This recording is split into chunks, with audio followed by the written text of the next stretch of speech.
आज हम लोग देखेंगे भारत में ईस्ट इंडिया कंपनी की स्थापना कब कैसे हुई।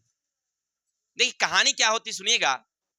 सबसे पहले 1599 ईस्वी में जॉन मिडेन होल आए भारत।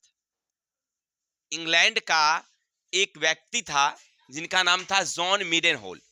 वह कब आया हमारे भारत में? 1599। इससे पहले आए थे वास्को डी गामा 1498 में, नहीं आए थे। इसके बाद और सारी कंपनियां आई, भारत में व्यापार करते रही। इंग्लैंड अभी तक नहीं आया था। इंग्लैंड सबसे पहले 1599 में कौन आया? John Mildenhall. वो जब आया भारत तो भारत में देखा कि सोना भरा पड़ा है, धन दौलत में तो एकदम पूरा भारत समृद्ध है। जब यह लौटा यहां से तो लौट करके गया कहां? अपने देश। तो वहां पर कुछ कंपनियों का हेलो, वहां पर कुछ कंपनियों का मतलब समझौता चल रहा था, बातचीत चल रही थी। उसमें जाकर के जॉन मिडेल ने बोला कि अगर हम लोग व्यापार अगर भारत में करें तो वहां पर अपार लाभ मिलेगा, बहुत लाभ मिलेगा, क्योंकि वहां भारत समृद्ध देश है, इसलिए हम लोगों को भारत व्यापार करनी चाहिए। सब लोग इस पर बातचीत करना शुरू की। बातचीत करने के बाद 217 कंपनियां 217 कंपनियां मिल करके एक व्यापारिक कंपनी की स्थापना किया जिसका नाम रखा ईस्ट इंडिया कंपनी। क्या नाम रखा? ये उनका सिंबल है ईस्ट इंडिया कंपनी का। ठीक है, ईस्ट इंडिया कंपनी रखी। कितने व्यापारी मिलकर? 217 व्यापारी। देखिए अकेला नहीं, जैसे अपने भारत में है ना, जैसे एक रिलायंस कंपनी है ना, जैसे अपने यहाँ वो क्या कहते हैं सहारा कंपनी है, और सारी कंपनियां हैं। तो सारी कंपनियों ने मिला, बहुत सारा, क्योंकि विदेश व्यापार करना था, ज्यादा पूंजी की जरूरत थी। तो इन सारी बातों को लेकर के 217 व्यापारी सहमति व्यक्त किए कि भाई हम लोग मिल करके व्यापार करेंगे। अब चलिए, व्यापार की कंपनी बन गई, उसका नाम रखा गया ईस्ट इंडिया कंपनी। अब ये गई कहां कंपनी? वहां की महारानी, इंग्लैंड की जो महारानी जी एलिजाबेथ प्रथम, उसका क्या नाम था? उनके पास गई और उनसे पूछा गया, कहा गया कि एक बात हमें बताइए और हमें इस बात की अनुमति दीजिए कि हम जब व्यापार करने के लिए ईस्ट देशों में जाएंगे, यानी पूर्वी देशों में जाएंगे, तो कहा ठीक है तो जाइए, इसमें क्या दिक्कत है, जाना है आपको, व्यापार करने जा रहे हैं तो जाइए। तो ठीक है, व्यापार करने तो जाएंगे, लेकिन एक बात कि हमें यह भी सहमति चाहिए आपसे कि हमरे बाद अगर दूसरी कंपनी भी चली गई वहां व्यापार करने के लिए तो अच्छा नहीं होगा। तो भाई महारानी बोली एलिजाबेथ फिर दिक्कत क्या है, सब जाइए, सब व्यापार करिए। तो उन्होंने बताया, कंपनी ने बताया कि भाई अगर हम लोग जाते हैं, फिर दूसरी कंपनी जाती है, तीसरी कंपनी जाती है, तो आपस में क्या होगा? संघर्ष होगा। आपस में क्या होगा? संघर्ष होगा। संघर्ष क्या? कि मान लीजिए वहां की जो चीज है जो हम सस्ता में खरीद रहे हैं, दूसरी कंपनी जाएगी उसको महंगा में खरीद लेगी। हम जो सामान को वहां जाकर के महंगा में बेचेंगे, हो सकता है हमारी प्रतिद्वंदी में वो सस्ता में बेच दे। नहीं तो फिर ना तो उसे ज्यादा मुनाफा होगा, ना हमें ज्यादा मुनाफा होगा, तो फिर तो दिक्कत होगा ना। एलिजाबेथ बोली हाँ, बात तो तुम सब बिल्कुल सही कह रहा है। तो ऐसा करते हैं, चलो एक ही कंपनी को अधिकार दिया जाता है। तो 15 वर्षों के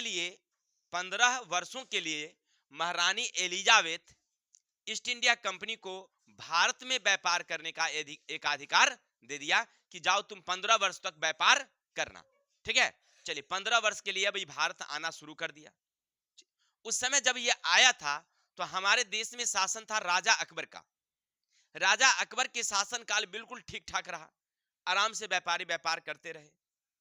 लेकिन 1605 ईस्वी में राजा अकबर की मृत्यु हुई और जहांगीर राजा बना। जैसे जहांगीर राजा बना, ईस्ट इंडिया कंपनी में बहुत सारी टैक्स लगा दिया कि आपको इतना कर देना पड़ेगा, तब आप भारत में व्यापार करने के लिए एलिजिबिलिटी है, यानी योग्य है, अन्यथा आपको व्यापार करना नहीं दिया जाएगा। अब सारे व्यापारी कंपनी यहां से जो लाभ ले रहे थे, उतना मुनाफा आ रहा था, वो सोचने लगे कि भाई अब तो बड़ी समस्या हो जाएगी, अब क्या करेंगे। वो गया कहां? इंग्लैंड गया, और इंग्लैंड जाकर के वहां के राजा को कहा कि हमारे साथ तो एक बहुत बड़ी समस्या उत्पन्न हो गई है। क्या हुआ भाई? तो कहा कि हम लोग वहां व्यापार करने के लिए जाते हैं, वहां के जो राजा है ना अभी जहांगीर, वो हम लोगों पर बहुत टैक्स लगाता है, आप कुछ उपाय कीजिए। अब वो वहां के जो राजा थे, उसका नाम था जेम्स। जेम्स ने कहा कि भाई हम तो उसको जानते पहचानते भी नहीं है, कैसा राजा है, किस स्वभाव का है, कैसे हम उससे बात कर सकते हैं। कंपनी कहा कि फिर आप राजा हैं, आप नहीं बात करिएगा तो कौन करेगा? क्योंकि कंपनी जो व्यापार करती थी उसका 50% कंपनी लेती थी, मतलब सरकार पैसा लेती थी। जैसे भारत में जितना व्यापार हुआ उसका जो लाभ होता था, आधा कौन लेती थी? इंग्लैंड की सरकार लेती थी, आधा में कंपनी बांटता था। ठीक है, तो फिर उसने कहा कि जब आप नहीं करिएगा तो कौन करेगा? जेम्स कहा तो ठीक है, ऐसी बात अगर है तो चलिए ऐसा करते हैं, उसकी कुछ कमियां कुछ अच्छाई बताओ, है ना। और उसको पता चला, यानी कि व्यापारी कंपनी ने कहा उसकी एक कमी है, विशेष तो बारे में जानकारी नहीं है राजा के बारे में, लेकिन एक कमी है कि बहुत शराबी नंबर 1 है। यानी जहांगीर जो था वो शराबी नंबर 1 था। कहा चलो तो काम बन गया, शराबी है तो काम बन गया। कहा कैसे भाई?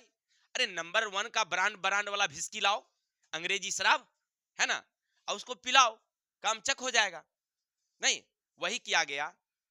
सबसे पहले अंग्रेज अपने तरफ से, यानी अंग्रेज का जो राजा था ना, वह अपने तरफ से एक व्यक्ति को भेजा जिसका नाम था सर जॉन हॉकिंस।